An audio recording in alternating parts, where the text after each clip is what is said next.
നമസ്കാരം. ഗോവൻ വിശേഷത്തിലേക്ക് സ്വാഗതം. ഏപ്രിൽ 1 മുതൽ ഫ്രാങ്കിംഗ് മെഷീൻ സൗകര്യം നിർത്തലാക്കും. ഇ ചലാൻ പേയ്മെന്റ് 1-ാം ഭേദഗതി 2025 നിയമങ്ങൾ പ്രകാരം സ്റ്റാമ്പ് ഡ്യൂട്ടിക്കുള്ള പേയ്മെന്റുകൾ മാർച്ച് 31 വരെ മാത്രമേ സ്വീകരിക്കുകയുള്ളൂ. ഇ സ്റ്റാമ്പിംഗ് നിലവിൽ വന്നതോടുകൂടിയാണ് ഫ്രാങ്കിംഗ് മെഷീൻ സംവിധാനം നിർത്തലാക്കുന്നത്.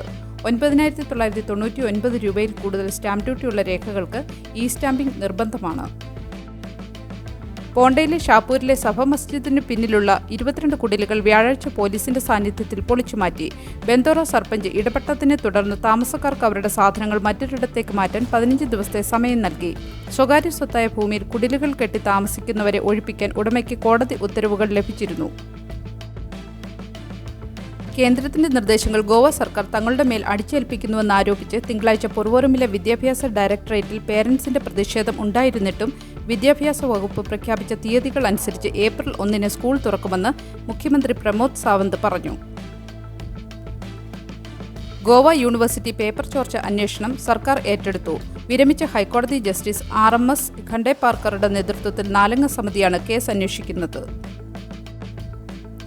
നിയമലംഘനങ്ങൾക്കെതിരെ കർശന നടപടി. 23 ഷാക്കുകൾ അടച്ചുപൂട്ടാനും സബ്ലെറ്റിംഗിൽ പിടിക്കപ്പെട്ട ഓപ്പറേറ്റർമാരുടെ ലൈസൻസ് റദ്ദാക്കാനും ടൂറിസം വകുപ്പ് ഉത്തരവിട്ടു. തീരുമാനങ്ങൾക്ക് മുൻപ് എല്ലാ ഓപ്പറേറ്റർമാരിൽ നിന്നും വ്യക്തിപരമായി അന്വേഷണം നടത്തിയിട്ടുണ്ടെന്ന് ടൂറിസം വകുപ്പ് അറിയിച്ചു.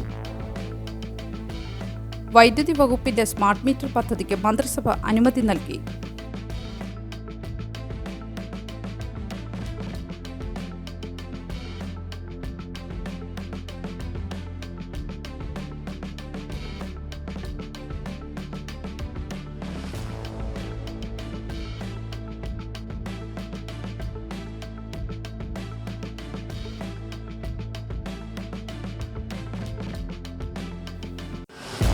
നല്ലൊരു ദിവസം ആശംസിച്ചുകൊണ്ട് ഗോവൻ വിശേഷത്തിന്റെ ഈ വീഡിയോ ഇവിടെ പൂർണ്ണമാകുന്നു.